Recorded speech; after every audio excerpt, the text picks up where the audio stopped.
Meus amados, que privilégio compartilhar com vocês hoje, mais uma vez, a palavra de Deus. O texto que eu quero repartir com vocês está na segunda carta de Paulo a Timóteo, no capítulo 4, e nós faremos a leitura do verso 6 ao verso 18. Segunda carta de Paulo a Timóteo, capítulo 4, versos 6 a 18.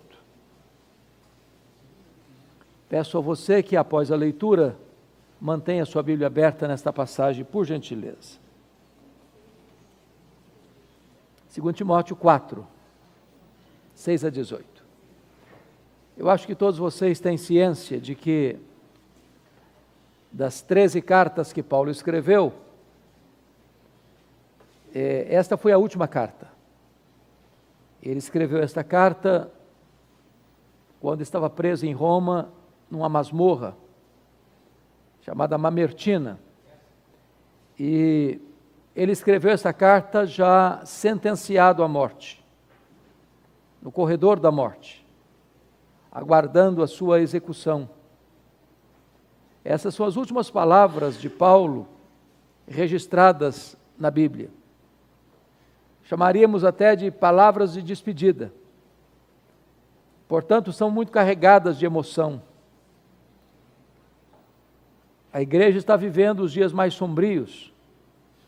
Os crentes estão sendo crucificados. Os crentes estão sendo queimados vivos. Os crentes daqui a pouquinho vão ser jogados às feras. E a igreja estava sendo muito assolada. E Timóteo, que era jovem, que era tímido e também doente, precisava receber o bastão da fé. E Paulo está escrevendo essa carta para ele, que estava em Éfeso. E Paulo diz assim, a partir do verso 6, Timóteo, quanto a mim, eu já estou sendo oferecido por libação, e o tempo da minha partida é chegado. Combati o bom combate, completei a carreira, guardei a fé. Já agora a coroa da justiça me está guardada, a qual o Senhor reto juiz me dará naquele dia. E não apenas a mim, mas a todos quantos amam a sua vinda. Procura vir ter comigo depressa, porque Demas, tendo amado o presente século, me abandonou, se foi para Tessalônica. Crescente foi para a Galácia, Tito para a Dalmácia. Somente Lucas está comigo. Toma contigo Marcos e traze-o, pois me é útil para o ministério. Quanto a Tíquico, mandei-o até Éfeso. Quando vieres, traz a capa que deixei em Trode, na casa de Carpo, bem como os livros, especialmente os pergaminhos. Alexandre, o latoeiro, causou-me muitos males. O Senhor lhe dará paga segundo as suas obras. Tu guarda-te também dele, porque resistiu fortemente às nossas palavras. Na minha primeira defesa, ninguém foi a meu favor, antes todos me abandonaram. Que isso não lhe seja posto em conta. Mas o Senhor me assistiu e me revestiu de forças, para que por meu intermédio a pregação fosse plenamente cumprida, e todos os gentios a ouvissem, e fui libertado da boca do leão. O Senhor me livrará também de toda obra maligna, e me levará salvo para o seu reino celestial. A Ele, pois glória pelos séculos dos séculos. Amém. Meus amados, é sabido de todos vocês que Paulo esteve preso em Roma 2 vezes. A primeira prisão ocorreu nos anos 61, 62. A segunda prisão nos anos 66, 67.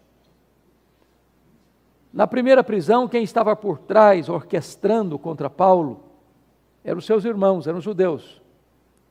Na segunda prisão, quem estava conspirando contra ele,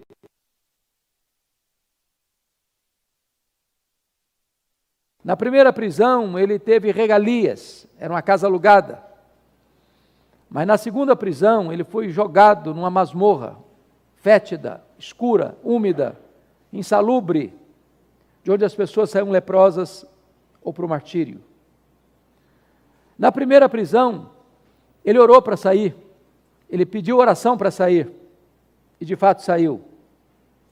Na segunda prisão, ele não ora para sair, porque ele é jogado ali, e em seguida é condenado à pena de morte. Por ser um cidadão romano, ele não sofreu a penalidade da crucifixão, como Pedro, ele foi degolado. Na primeira prisão, ele foi preso como um apóstolo, um pregador do Evangelho. Na segunda prisão, ele foi preso acusado de ser um malfeitor, um bandido, um criminoso.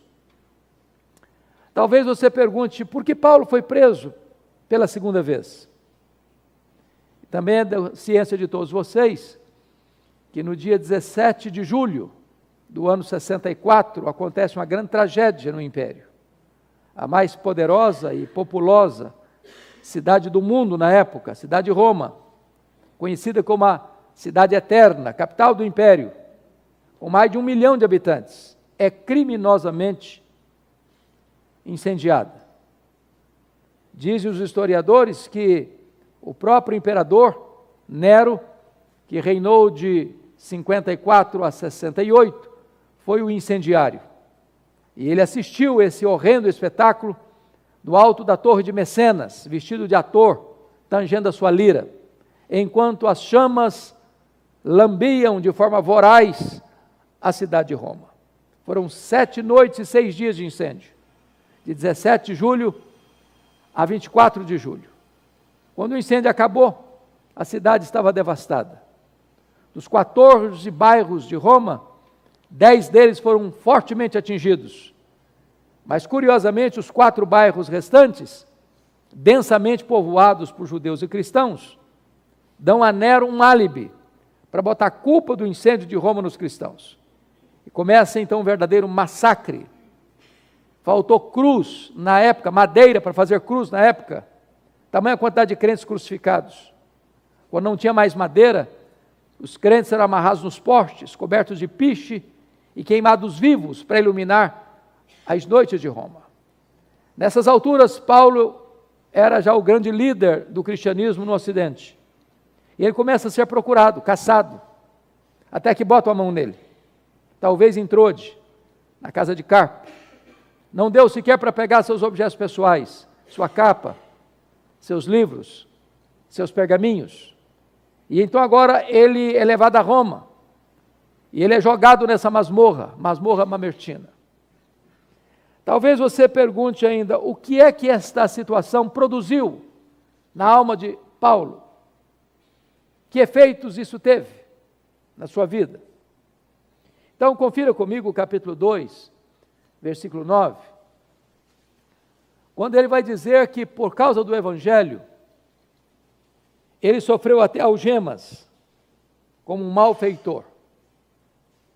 E aí eu fico imaginando essa cena, trazendo à minha memória o que foi na época os fake news, as conversas nas esquinas, nas ruas, as pessoas comentando umas com as outras. Você está sabendo da última? Qual? Aquele poderoso pregador. Quem? O Paulo, aquele missionário tão famoso, está preso. É um bandido, é um malfeitor, é um criminoso. Estava por trás do incêndio de Roma. Meus amados irmãos, pensemos nisso. Se a mesma coisa de subir no alto de uma montanha, solta um saco de penas, não dá para recolhê-las todas mais.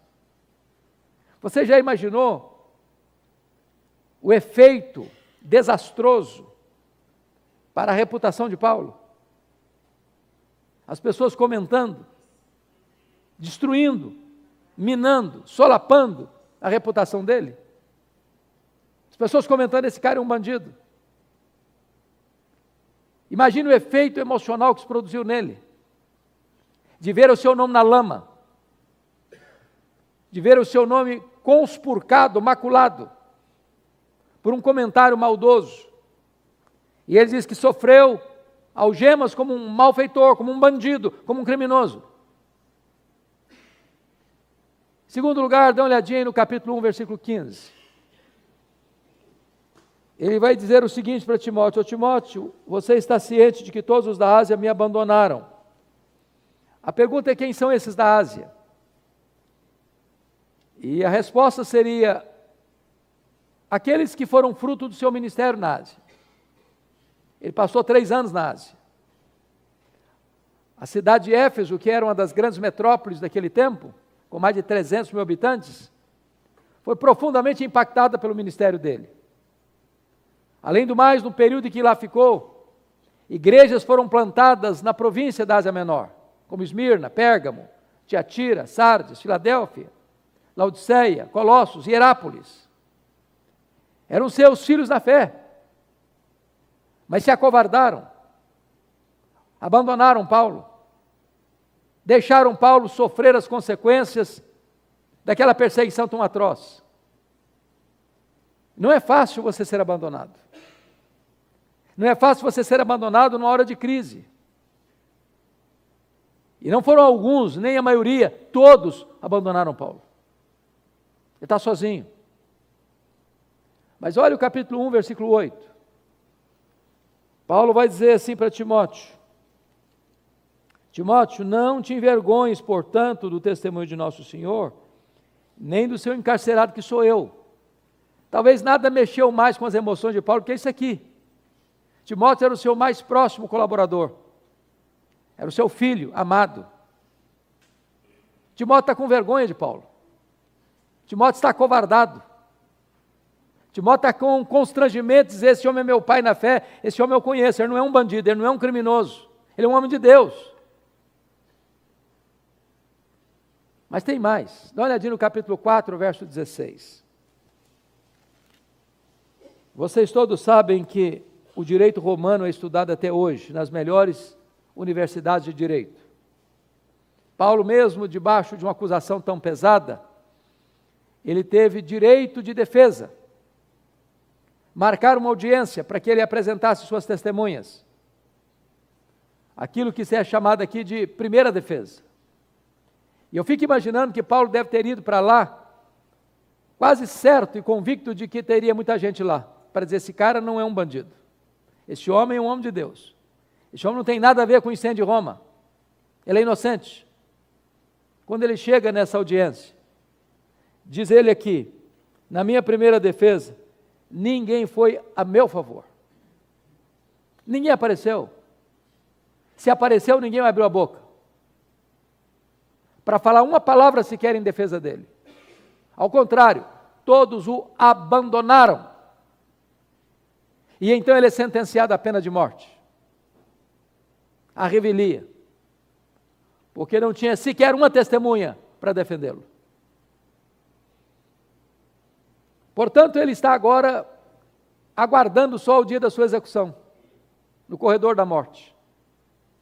E a pergunta que eu levanto agora é esta: como é que um homem nessa circunstância ainda pode trazer palavras de consolo ou de orientação para alguém? Ponha-se no lugar dele. Imagine como você estaria. E em vez de ele estar desesperado, se descabelando, ou rebelado contra Deus, ou amargo, no final da vida, no apagar das luzes, na última volta do ponteiro, no último furo da correia, na hora mais amarga da vida, ele ainda abre a boca para orientar e trazer para você e para mim nesta noite alguns princípios extremamente importantes. O primeiro princípio que eu gostaria de compartilhar com vocês está aí no versículo 9. Ele diz: Timóteo, procura vir ter comigo depressa. E o princípio é este: quando a crise bater, quando a crise chegar, quando você estiver encurralado por um problema, tenha humildade de pedir ajuda, não fique sozinho. Na crise, irmãos, a solidão é uma péssima companhia. Gente precisa de Deus, mas gente precisa de gente. Todos nós, indistintamente, precisamos de um amigo, que eu chamo amigo do peito, para quem você tem coragem de abrir o coração e pedir ajuda. Com quem você divide as suas dores, reparte as suas cargas. Eu não estou falando de colegas, estou falando de amigos. Porque amigo é aquele que confronta você em particular e defende você em público. Amigo é aquele que chega quando todos já se foram. Amigo é aquele para quem você tem liberdade de ligar e dizer: corre para cá, vem ficar comigo, preciso de você. Amigo é aquele para quem você abre o coração sem medo de ser traído, ser exposto. A pergunta que eu lhe faço nesta noite é: quem são seus amigos? Para quem você abre o coração? Com quem você tem liberdade de dizer: vem para cá, eu preciso de você? Um dos grandes dramas que a igreja evangélica tem vivido nessas últimas décadas, meus irmãos, é o alto índice de suicídio, inclusive entre líderes, pastores. E a pergunta que às vezes eu faço é: meu Deus, por que esse colega não encontrou sequer um amigo para abrir o coração, para pedir ajuda? Porque às vezes nós vivemos no meio de multidão, mas vivemos no território da solidão. Às vezes nós rimos, celebramos, cantamos, festejamos, convivemos, mas há dores na alma, há feridas na alma, que não são abertas, que não são compartilhadas. E às vezes convivemos com dramas profundos, que só o travesseiro conhece. E nós precisamos de um amigo. E a melhor maneira de você ter amigo é ser amigo. É de construir pontes, de fazer contatos, de investir em pessoas. É por isso que Paulo, no final da vida, ele tem para quem ligar. Diz: corre para cá, eu preciso de você, meu filho. Mas há um segundo princípio aqui que eu queria partilhar. Está no versículo 10, confira comigo.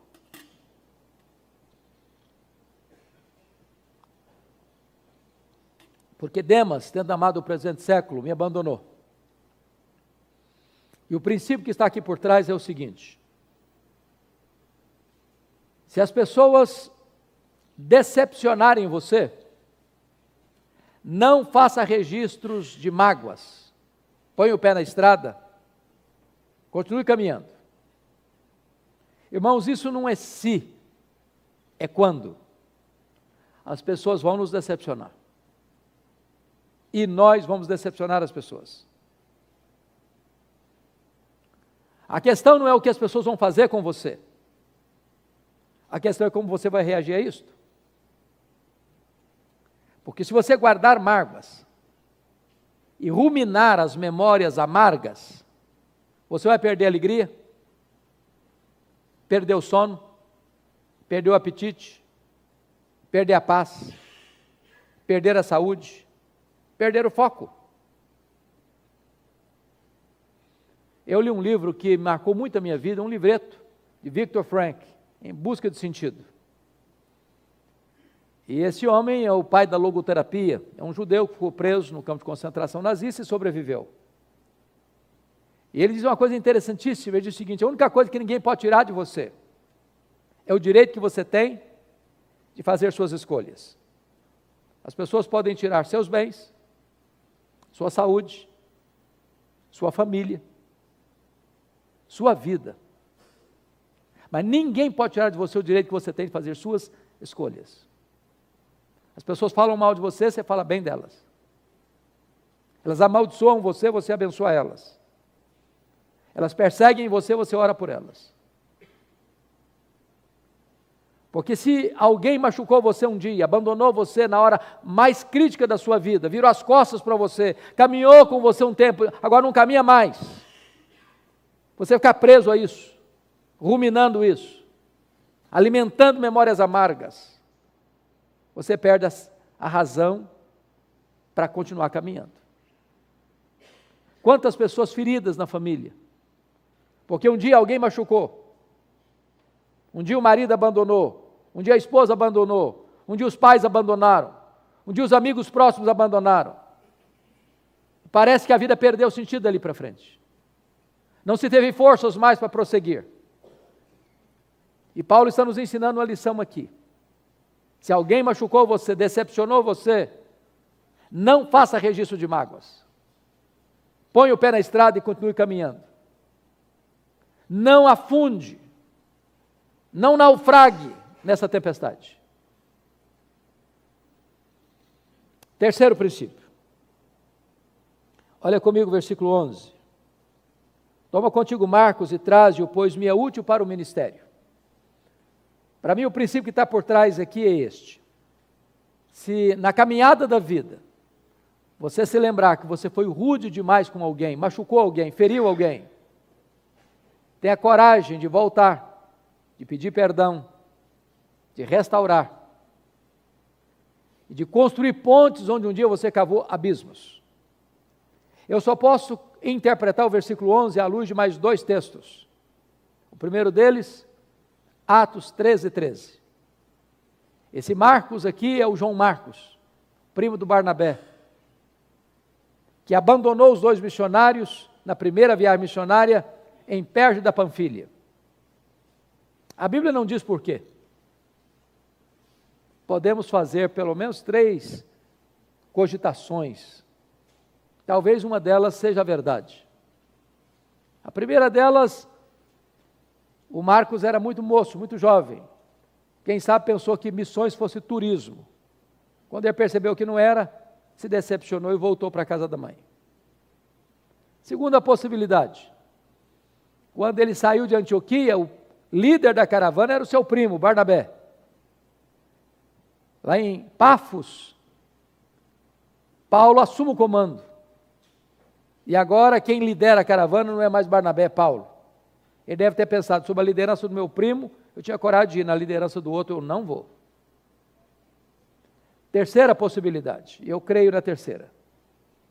Está escrito lá em Gálatas capítulo 4, que Paulo pregou o evangelho pela primeira vez na Galácia, entenda-se Galácia do Sul, Antioquia da Pisídia, Icônio, Derbe e Listra, pela primeira vez, por causa de uma enfermidade física. A pergunta é: que enfermidade física era esta? Porque não consta que ele tenha saído de Antioquia doente, mas consta que ele chegou na Galácia doente. Talvez a enfermidade que ele mesmo se referiu em 2 Coríntios 12:7, o espinho na carne, mensageiro de Satanás, para lhe esbofetear, a fim de que ele não se ensoberbecesse. Obviamente o espinho na carne não veio de Satanás, veio de Deus. E sabemos que veio de Deus por causa do propósito, para que ele não se ensoberbecesse.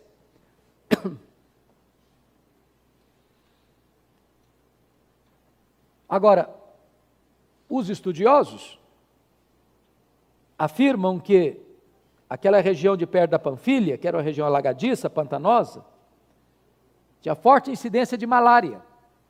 Então é provável que Paulo tenha contraído uma malária, que dava uma dor de cabeça alucinante, afetando inclusive a visão. E parece-nos que tem alguma coisa a ver com isso, porque quando ele chega na Galácia, os crentes queriam arrancar os próprios olhos para dá-los a Paulo. Então eu imagino que o Marcos deve ter olhado aquela situação e disse: olha, eu estou muito novo para ficar doente, vou voltar para a casa da minha mãe. Bom, o segundo texto que a gente tem que compreender para interpretar isso aqui é Atos 15, 36 a 41. Logo depois do concílio de Jerusalém, Paulo procura Barnabé para ir para a segunda viagem missionária. Resolvido o problema doutrinário da igreja, está na hora de caminhar fazendo a obra missionária. Então, quando Paulo fala para Barnabé, Barnabé diz: ô Paulo, eu estou querendo levar meu primo. Paulo respondeu assim: eu não acho justo levarmos aquele que nos abandonou desde Perge da Panfilha. E diz o texto que houve tal desavença entre eles por causa do Marcos, que os dois missionários não caminharam juntos mais. Eu acredito até, que quando Lucas relata esse fato, ele coloca em palavras muito polidas, né? Mas, uma vez que houve uma desavença tal entre os dois líderes, eu acho que a coisa não foi bem assim não. Então, me permita parafrasear o que eu acho que aconteceu. Acho que foi mais ou menos o seguinte. Paulo chega para Barnabé, diz: ô Barnabé, que resultado maravilhoso o concílio da igreja. Decisão clara, certa, segura, escrita, comunicada às igrejas. Agora o caminho está aberto, vamos voltar. Vamos, Barnabé? Vamos, Paulo, vamos sim. Ô Paulo, você está lembrado do meu primo? Mas é claro, né, Barnabé, que eu estou lembrado do seu primo. Deixa eu te falar uma coisa, Paulo, eu estou querendo levar com a gente. Paulo disse: comigo ele não vai não, Barnabé. Ô Paulo, deixa eu te falar, ele amadureceu. Comigo ele não vai não. Ô Paulo, vamos dar uma chance para o rapaz. Não, comigo ele não vai. Ô Paulo, você está sendo radical. Comigo ele não vai, Barnabé. Ô Paulo, mas vamos dar uma chance para o rapaz, Paulo. Eu não vai, Barnabé. Pronto, chega. Os dois não caminharam juntos mais. Notinha de rodapé. Os líderes da igreja não deviam brigar, viu, irmãos? Mas às vezes brigam. Às vezes brigam. Agora, mesmo quando os líderes da igreja brigam, o plano de Deus não pode ser frustrado. Porque agora, em vez de uma caravana, tem duas. Agora, pense comigo se não tivesse um Barnabé na vida do Marcos. Você já se sentiu descartado alguma vez? Alguém já disse assim para você: comigo você não trabalha? Você não serve para fazer parte do meu time, da minha equipe? Não confio em você? Acho que você é imaturo? Você não está preparado? Bendito seja Deus, porque o Barnabé pegou o Marcos e levou para Chipre, investiu nele. Mais tarde o Pedro discipulou o Marcos. O primeiro evangelho a ser escrito não foi Mateus, foi Marcos. Agora Paulo está no final da vida, no corredor da morte, fazendo uma faxina mental. Lembrou do Marcos. Lembrou do Marcos. Aí ele diz: ô Timóteo, meu filho, quando você vier, você traz aí o Marcos com você. Ele me é útil para o ministério. Sabe o que Paulo está nos ensinando aqui, irmãos? Você nunca é tão grande como quando você é humilde. Ninguém perde a autoridade espiritual por reconhecer um erro e pedir perdão. Deveremos nós construir pontes de reconciliação, onde um dia nós cavamos abismos de mágoas. Nenhum de nós deve caminhar pela vida deixando pessoas feridas para trás. Nenhum de nós está pronto para viver nem para morrer, deixando gente ferida no caminho. Então, se você um dia lembra que você foi rude com alguém, foi duro demais com alguém, machucou alguém, volta lá, peça perdão, recomece, restaure. Esse é um princípio que aqui está posto nesse texto. Quarto princípio que Paulo nos ensina aqui. Olha comigo o verso de número 14. Alexandre o latoeiro causou-me muitos males, o Senhor lhe dará paga segundo as suas obras. Acho que o princípio por trás é esse. Quando alguém deliberadamente fizer o mal contra você, não dê o troco, perdoe e entregue esta causa para Deus.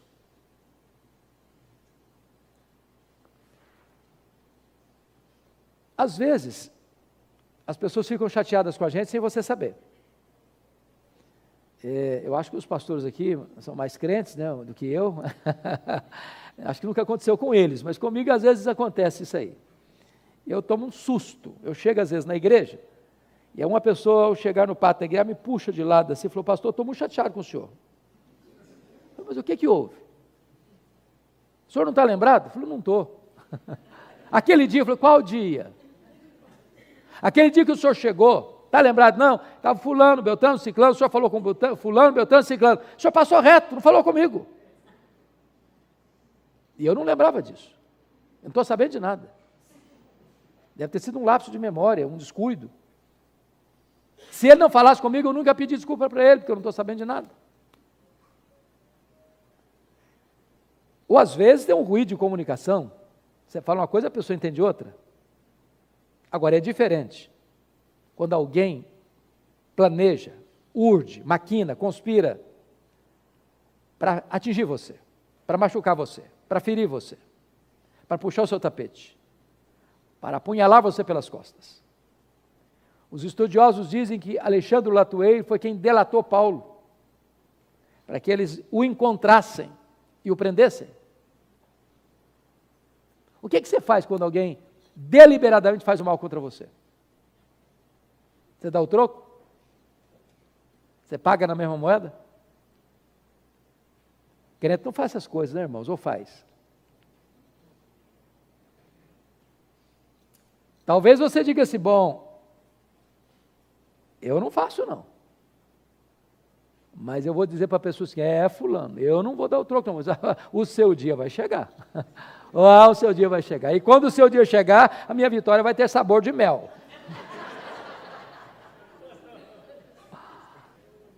Não é nosso papel, meus irmãos. Nosso papel não é dar o troco. Diz o Senhor, a mim me pertence a vingança. Eu retribuirei. Eu não sei fazer isso, você também não. Deus sabe. Seu papel é perdoar e entregar para Deus. Agora, perdoar não é fácil. Perdoar não é natural. Perdão é uma obra da graça. Só Deus nos capacita a perdoar. Das muitas dores, pastor Fernando, que eu já passei pela vida, e passei por muitas, talvez a mais aguda delas foi no dia 2 de agosto de 1982, quando eu começava o meu pastorado em Bragança Paulista. Eu sou filho caçula, meu irmão acima de mim, o Hermes, um homem alegre, feliz, com 2 filhos pequenos, 27 anos fez no dia 1º de agosto. No dia 2 de agosto ele foi assassinado pelo primo primeiro da sua mulher, com 11 golpes de faca, todos mortais. Gente criada conosco. A dor foi tão aguda e tão profunda e tão avassaladora, que quando eu recebi a notícia, eu perdi a voz. Mas me lembro que quando Deus restaurou a minha voz e as minhas forças, a primeira palavra que Deus botou no meu coração foi esta: eu perdoo o assassino. Eu não tinha outra opção. Ou perdoava ou adoecia. Ou perdoava ou minha vida transformar-se no inferno. Ou perdoava ou eu tinha que abandonar o ministério. O que eu posso garantir a vocês é que o perdão é maior que o ódio. O perdão cura, o perdão restaura. O perdão é a asepsia da alma, é a faxina da mente, é a alforria do coração. Mas eu só fui entender o que é perdão no dia que eu compreendi um pouco melhor uma parábola que Jesus contou, a parábola do credor incompassivo. Jesus conta a parábola que um homem devia ao rei 10.000 talentos. Não tendo com o que pagar, o homem pediu clemência, misericórdia, e o rei perdoou aquela grande dívida de 10.000 talentos. Acontece que esse homem perdoado encontra um conservo dele que lhe devia a mixaria de 100 denários. Não tendo com que ele pagar, pediu misericórdia, disse, não, tem misericórdia não, agarrou o cara, paga o que você me deve.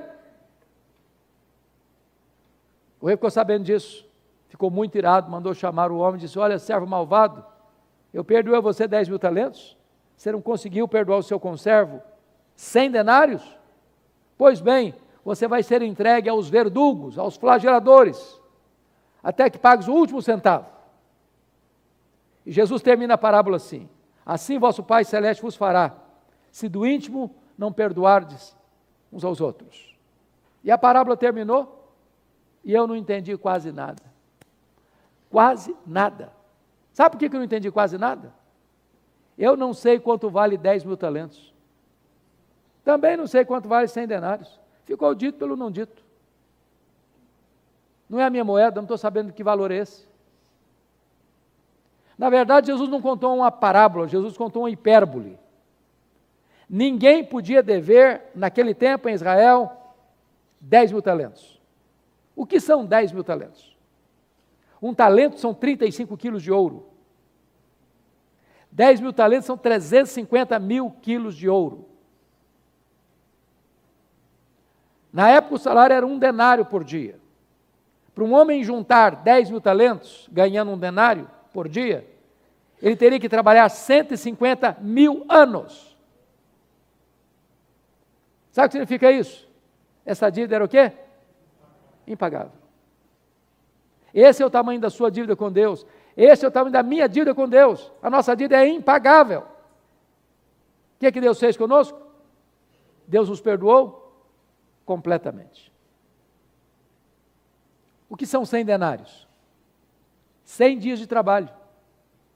Quem acabara de receber um perdão de 150 mil anos, não consegue liberar um perdão de 3 meses e 10 dias. 10 mil talentos são 600 mil vezes mais do que 100 denários. Sabe qual é o ensino dessa parábola? Você nunca pode dizer para alguém, eu não perdoo você. Eu não perdoo você. Fui muito machucado, muito ferido, muito magoado. A Bíblia diz que nós devemos perdoar, assim como Deus em Cristo nos perdoou. Talvez hoje você precisa pedir perdão para alguém. Quem sabe fazer um telefonema. Quem sabe uma visita. Mas eu encorajo você em nome de Jesus a não reter mágoa no seu coração. Porque guardar mágoa no coração é autofagia. É a mesma coisa você beber um copo de veneno pensando que o outro é que vai morrer. Então perdoe e fique livre. Mas me permita ainda mais 2 lições para encerrar. Confira comigo o verso 21. Eu não li no começo, vamos ler agora. Apressa-te a vir antes do inverno. Eu gosto dessa expressão porque é um pós-scriptum.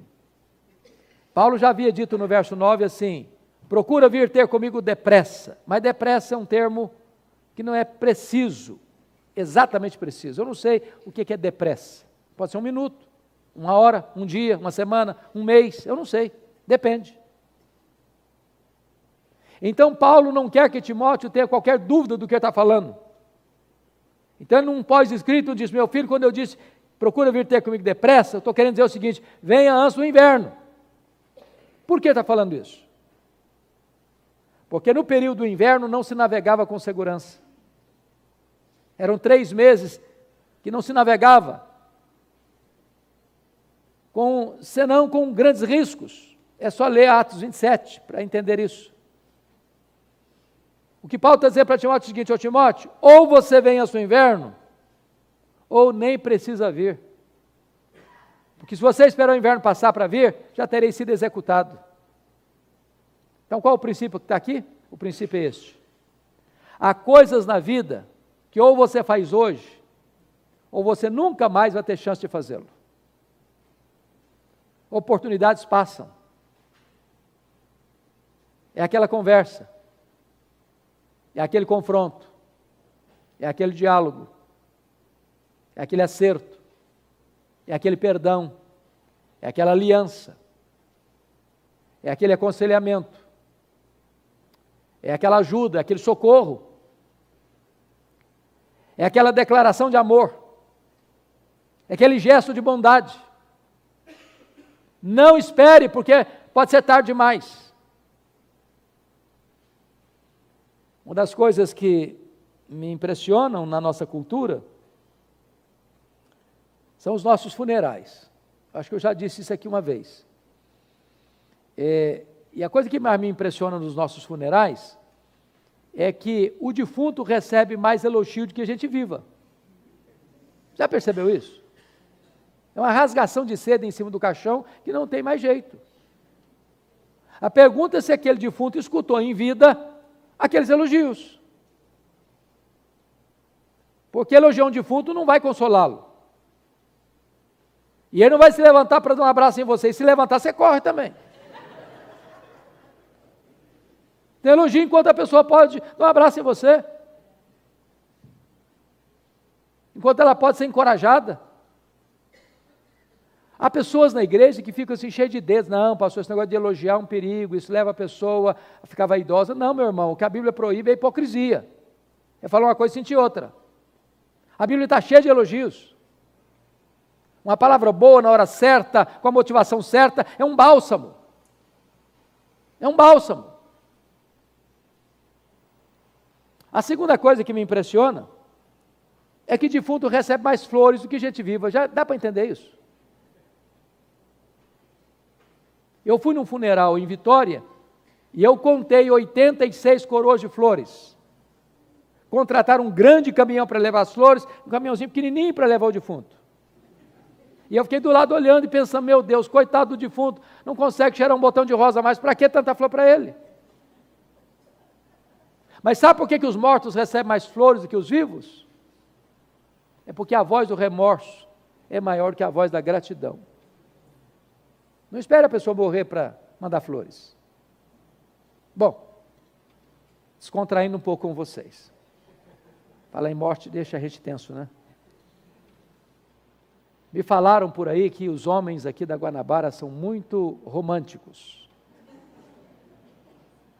Que nunca deixam passar em brancas nuvens o aniversário da esposa, o aniversário de casamento. Os buquês de flores são os mais lindos, os mais encantadores. Dizem por aí que é assim. Mas vai que tem algum desatento também, né? Então me permita brincar um pouco com você, querida irmã. Se você for primeiro, ir primeiro significa morrer na frente. Você que nunca recebeu um buquê de flores, vai receber uma coroa, e grande. E o cara nem vai pedir desconto na floricultura. Não espera a pessoa morrer para mandar flores. Manda flores enquanto a pessoa está viva, que ela pode apreciá-las e se alegrar com você. Não espere, porque pode ser tarde demais. O que tem que fazer, faça hoje, enquanto é tempo. Mas me permita encerrar agora com o verso 18. O último princípio que eu gostaria de compartilhar com vocês. Na parte final do verso está escrito assim: a Ele glória pelos séculos dos séculos. Amém. E o princípio é este: a melhor maneira de você encerrar a sua carreira e fechar as cortinas da vida é dando a Jesus toda a glória que Ele merece. Não a nós, Senhor, não a nós, mas ao Teu nome da glória, porque tudo vem dEle, tudo é por meio dEle e tudo é para Ele. Que você possa viver para a glória do nosso glorioso Redentor. Que a sua casa possa viver para a glória do nosso glorioso Redentor. Que a sua família possa resplandecer a glória do nosso glorioso Redentor. Que Deus nos abençoe. Amém.